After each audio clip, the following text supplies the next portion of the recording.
안녕하세요, 선입니다. 저는 잉글랜드 요커에서 다시 고속기차로 2시간 40분 정도 걸려 이곳 스코틀랜드의 수도 에딘버러에 왔습니다. 이번 UK 여행 중에서 가장 기대되는 곳으로 언제부터인가 이곳에 오려고 했다가 이번에 이렇게 왔습니다. 날씨가 워낙 변덕스럽고 북극에 가까워 하늘이 도와줘야 이곳 여행을 제대로 할 수 있을 것 같습니다. 이곳 영국은 청소년 보호법이 정말 엄격하여 호텔에 술집, 즉 바가 있는 곳에는 청소년과 합숙을 할 수 없다는 규정이 있어 예약한 숙소에서 너무 괴로운 퇴실을 요구하여 너무 황당한 경험을 해야 했습니다. 런던에서는 아무 문제 없었는데 요크에서 당한 일입니다. 그래서 이곳 에딘버러에도 같은 문제로 큰 어려움을 겪게 되어 다시 같이 온 조카가 스트레스를 받게 되고 저 또한 무척 괴로운 실정입니다. 숙소에서 이런저런 괴로움을 떨치고 밖으로 나와 이 도시의 전망을 볼 수 있는 칼턴 힐에 왔습니다. 이곳에서 에딘버러 및 주변 도시, 바다, 산 등을 보고 싶었습니다. 이곳에서 전체적인 풍경을 한꺼번에 볼 수 있어서 너무 좋습니다.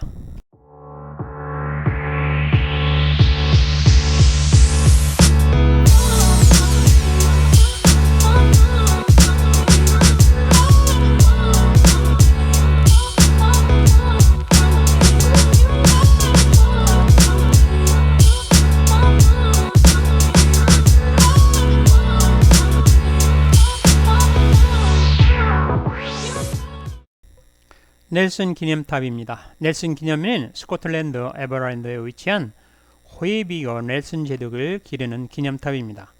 이 기념비는 1805년 트라팔가 전투에서 프랑스와 스페인 함대에 대한 넬슨의 승리와 같은 전투에서 자신의 죽음을 기념하기 위해 1807년에서 1816년 사이에 지어졌습니다.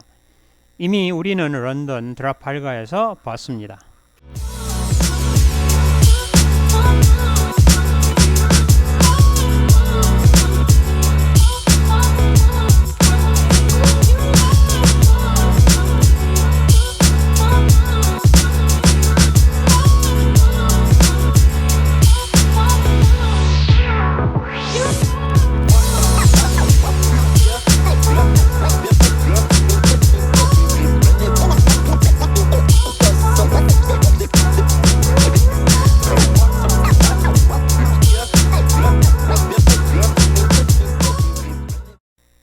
내셔널 모니먼트입니다. 에딘버러의 칼튼 힐에 있는 스코틀랜드 국립기념물은 나폴레옹 전쟁에서 싸우다 사망한 스코틀랜드의 군인과 선원들에 대한 스코틀랜드의 국립기념관입니다. 기념비는 프린스 스트리트 쪽 동쪽에 칼튼 힐의 꼭대기에 있으며 찰스 로버트 코커릴과 윌리엄 헨리 프레이 페어에 의해 1823년부터 6년 동안 설계되었으며 아테네의 파르테논을 모델로 삼았습니다. 건설은 1826년에 시작되었고 자금 부족으로 인해 1829년에 미완성으로 넘겼습니다. 이러한 상황은 스코틀랜드의 어리석음, 에딘버러의 불명예, 스코틀랜드의 자존심과 빈곤, 에딘버러의 어리석음 등과 같은 다양한 별명으로 불려지고 있습니다.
다시 시내로 들어와서 에딘버러 성 근처에서 볼거리를 찾아보고 있습니다.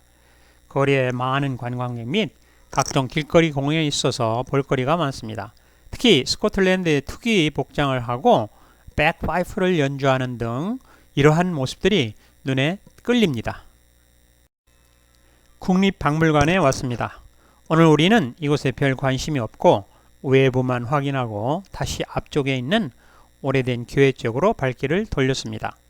이 박물관은 시간이 허락되면 이곳 스코틀랜드의 모든 것들을 보는 곳으로 미루었습니다. 다음은 그레이브 라이커스 커키야드입니다. 이곳은 스코틀랜드 에딘버러에 있는 묘지입니다. 조지 헬릿의 학교에 인접한 올드타운의 남쪽 가장자리에 위치하고 있습니다. 매장은 16세기 후반부터 발생하였으며 많은 주목할 만한 에딘버러의 주민들이 그레이스 프리어에 수감되었었습니다.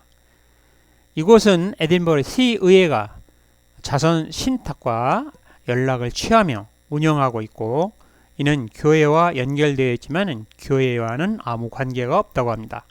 이곳은 스코틀랜드의 기념물로 보호되고 있습니다.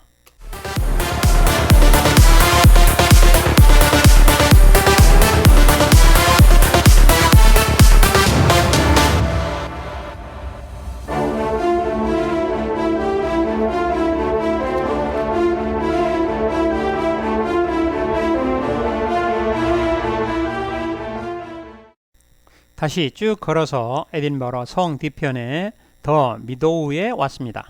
요새 많은 사람들이 공원에서 자연을 즐기며 한 무리들이 에딘버러 성 앞에서 퍼포먼스를 하기 위한 리허설을 하고 있어서 그들과 몇 마디를 나누며 스코틀랜드의 영어를 현지인들과 나눠보았는데 본토 런던 사람들보다 훨씬 듣기 편하고 미국 영어에 근접한 듯하여 좋았습니다.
다시 성을 끼고 돌아 숙소 근처에 있는 프린스 스트리트 가든에 왔습니다. 이곳은 바로 위가 에딘버러의 성이고 그 계곡에 이런 좋은 공원을 만들어 성의 품격을 높이는 것으로 보입니다. 공원에서 푹 쉬면서 이런저런 것들을 생각하며 즐거운 시간을 보냈습니다.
Well, thank you very much for watching my full video. I'll repay you with a better one soon.